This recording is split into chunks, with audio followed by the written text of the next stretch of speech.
Everyone loves a good true crime documentary. My wife got me to watch this with her, and then I said, you know what? I want to talk about it. What's up, Flick fans? Welcome back to the channel. We talk all things streaming on this platform, but today we're doing something different. We're doing a documentary, a true crime documentary that made me angry, anxious, and it was really entertaining. My girlfriend, Denise, got kidnapped last night. And you didn't call last night when this occurred? I was tied up. Here's the premise. After a harrowing home invasion and kidnapping in 2015, a couple is accused of staging the ordeal when the woman reappears in this true crime docuseries. Gone Girl comparisons across the board. That's what was happening in my head, and as soon as they said that, they mentioned it in the documentary. And so it's easy to see why some people at the time were questioning things and a little hesitant. But then we start to dive into the police side of things and how a lot of people were not taking this woman's story very seriously at all. And the frustrating elements of this documentary make it really compelling. I was locked from start to finish, and American Nightmare ended up being a really good time dealing with crime. It rhymes. Oh, good for you. Let's get the negatives out of the way to start, because I'm a film critic and I have to review the technical side of the documentary. And I will say, it's not the most revolutionary documentary I've ever seen from that standpoint, right? It's very standard. You have the voiceovers, the people who are involved talking, and then obviously remaking some of these sequences with actors. Now, I will say, the look of these sequences, well, they're really cinematic. I like the color grading, all of that stuff. But when you look at how this is pieced together and how it flows ultimately, and the fact that it's only 3 episodes, they didn't really prolong anything. It didn't feel like I sat there and I'm like, all right, let's wrap this up, guys. We're 4 episodes in, 5 episodes in. I didn't get that feeling at all. It's only 3, and really it's a tight story from start to finish. But the story of Denise and Aaron, the fact that this happened right after Gone Girl, and the world saw this back in the day, and part of me remembers, I'll be honest, I wasn't as focused on this back in the day. I was focused on college, but I remember this happening, and I remember a lot of people saying, this girl, what is going on? This is the biggest load of BS I've ever seen. But others were like, no, I mean, it does feel like something that could actually happen. So the division is something that comes up in my mind. But when you hear them actually tell their story, how everything made sense from Denise's side, made sense from Aaron's side. They were telling the exact same story. They were not together. Yes, they could have planned that, but the evidence was very obvious that they weren't fully making this up. And so my eyes and my brain, well, it goes back to the people that were involved and responsible for asking questions, taking answers, doing the lie detector tests, and I don't know, doing something as simple as monitoring a phone when a phone call was coming in, and ultimately they could have solved the case almost immediately. Really makes you question how people get in certain positions. And, I knew in the midst of the second episode, I'm like, I bet one of these police officers got promoted for their detective work and solving this issue and just telling the world that she's crazy. Sure enough, you get to the end.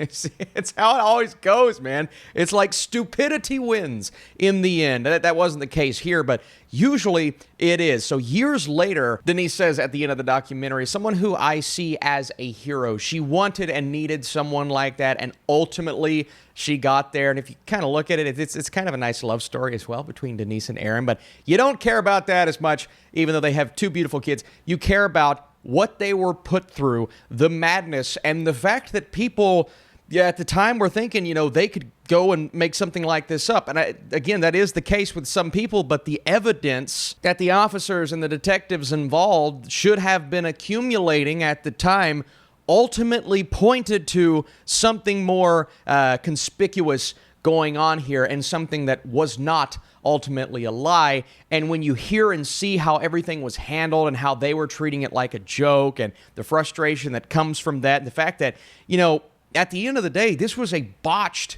investigation from start to finish, just because, the people involved, it's funny because by the end you learn that some of the people involved, or one person in particular, had something to do with Aaron's ex-girlfriend, who was originally the target of this to start with. And it is so frustrating to think about something like that happening in real life, and Denise's life specifically being ruined by this entire thing until the truth came to light. But here's another thought that freaks me out. This could actually happen. And that's ultimately what kept me gripped and on edge the most when it comes to this documentary is I'm like this, I don't, what? Say what? It sounds outlandish and crazy, but there are people capable of something like this. People who are, and we learn, as normal as one would think is normal, but when you see him speaking, a little bit later on, there's a little bit of crazy in his eye, and then you progressively see the crazy show up in his face as you go, and 40 years probably isn't enough, and the other people involved got away.